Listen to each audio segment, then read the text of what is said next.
Salem, Massachusetts. Just hearing the name evokes images of witches, curses, and shadowy trials that haunt American history. But what if the infamous Salem witch trials were less about spells and sorcery, and more about human flaws like revenge, paranoia, and personal ambition? Behind the sensational tales of broomsticks and cauldrons lies a chilling reality of local disputes and rivalries. Could it be that the real witchcraft was a manipulation of fear to settle old scores and gain control? It's a question that has fascinated historians and truth-seekers alike. What truly fueled the hysteria in 1692 Salem? Was it the Puritans' overzealous religiosity, or did something more human, more tangible, ignite the fire that consumed so many lives? This isn't just about learning history. It's about uncovering how fear, false accusations, and personal grudges created one of the most infamous events of the 17th century. The Salem witch trials weren't just a chapter in history. They were a mirror reflecting society's darkest impulses. And here's where it gets fascinating. These dynamics didn't vanish with time. They echo in modern tales of mass paranoia, fake news, and unjust witch hunts. To truly grasp the weight of Salem's lessons, we must first understand its deeply human roots. What was it about Salem, its people, and their struggles that made this small town the epicenter of hysteria? Nestled in the heart of 17th century Massachusetts, Salem was a small Puritan community clinging to strict religious ideals. These settlers lived by an unforgiving moral code, where even the suspicion of deviating from their rigid norms could tarnish a reputation or worse. Fear of the supernatural wasn't just folklore to the Puritans. It was a lens through which they interpreted the world. Devils and witches were as real to them as the crops they struggled to harvest, and this fear set the stage for the chaos that would follow. But Salem wasn't just about piety. It was a town weighed down by external and internal pressures. Ongoing wars with indigenous tribes created an atmosphere of perpetual insecurity, while isolation from larger colonial hubs deepened their paranoia. Economically, life was no easier. Harsh winters, failed harvests, and constant disputes over land ownership compounded their hardships.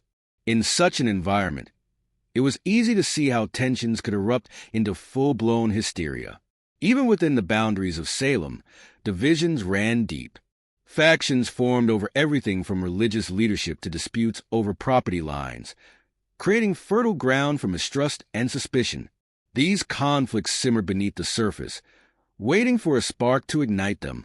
When that spark finally came, it wasn't witches flying on broomsticks, but the all-too-human emotions of fear, envy, and vengeance that turned Salem into a battleground. In February of 1692, Salem found itself at the mercy of something it could neither understand nor control. Young girls, including Betty Paris and Abigail Williams, began exhibiting strange, unexplainable behaviors, screaming, convulsing, and uttering bizarre phrases. The community, steeped in religiosity and fear of the supernatural, was quick to label these episodes as signs of witchcraft.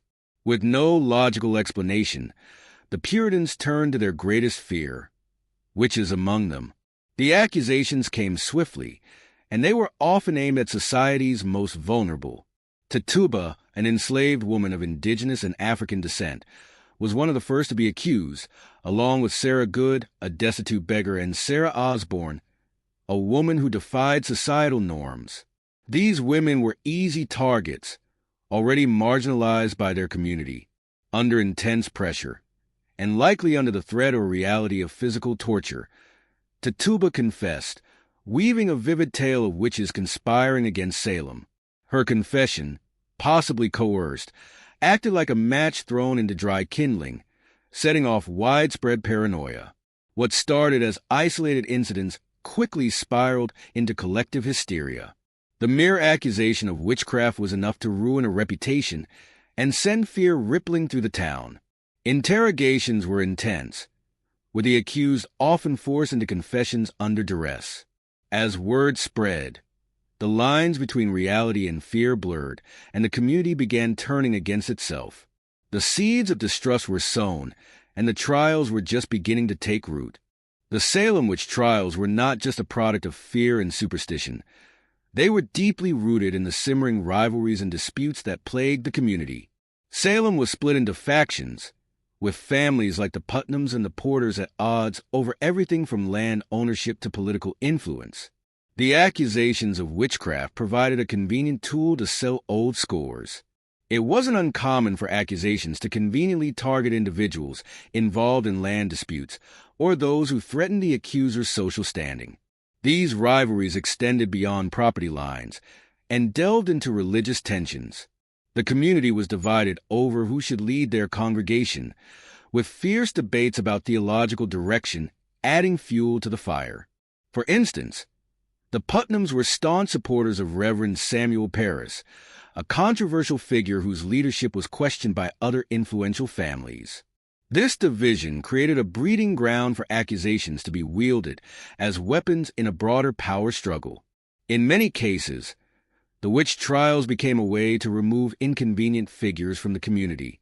Neighbors accused neighbors, and long-standing grudges boiled over into public spectacle. Whether it was disputes over inheritance, jealousy of economic success, or simple spite, these deeply personal conflicts masked themselves as moral crusades against witchcraft. The courtroom became a stage for power plays and revenge, with devastating consequences. The escalation of accusations.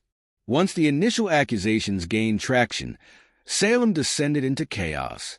Fear spread like wildfire, and accusations multiplied at an alarming rate.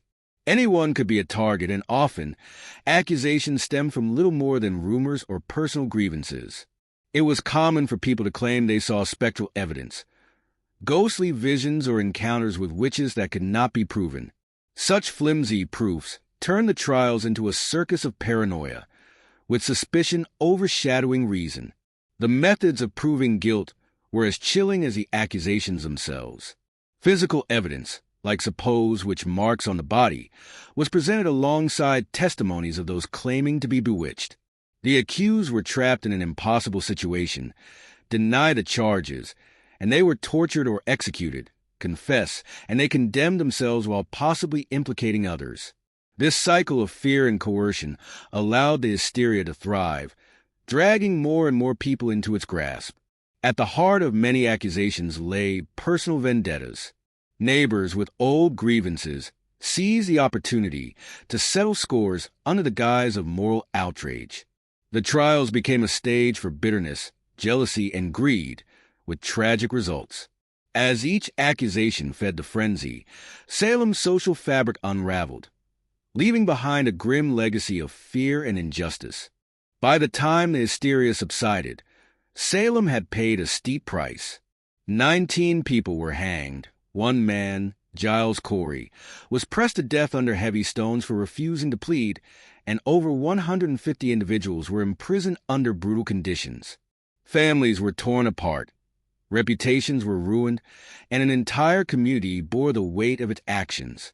The trials had spiraled so far out of control that even those who initially supported them began to question the validity of the evidence and the fairness of the proceedings. The turning point came when respected members of society, like Governor William Phipps and influential ministers, began to doubt the legitimacy of the accusations. Criticism grew around the use of spectral evidence, claims of visions or spirits as proof of guilt, which was increasingly seen as unreliable. As voices of reason emerged, the trials lost their momentum. By October 1692, the frenzy had largely subsided, though the scars of injustice would linger for generations. The legacy of the Salem witch trials became a stark warning against mass hysteria and the dangers of unchecked authority. The community's collective paranoia and willingness to scapegoat others served as a powerful example of historical injustice. In the years following, apologies were issued, reparations were made to some families, and Salem itself became a symbol of how fear and prejudice can unravel even the tightest of communities. But was this enough to truly reconcile with the past?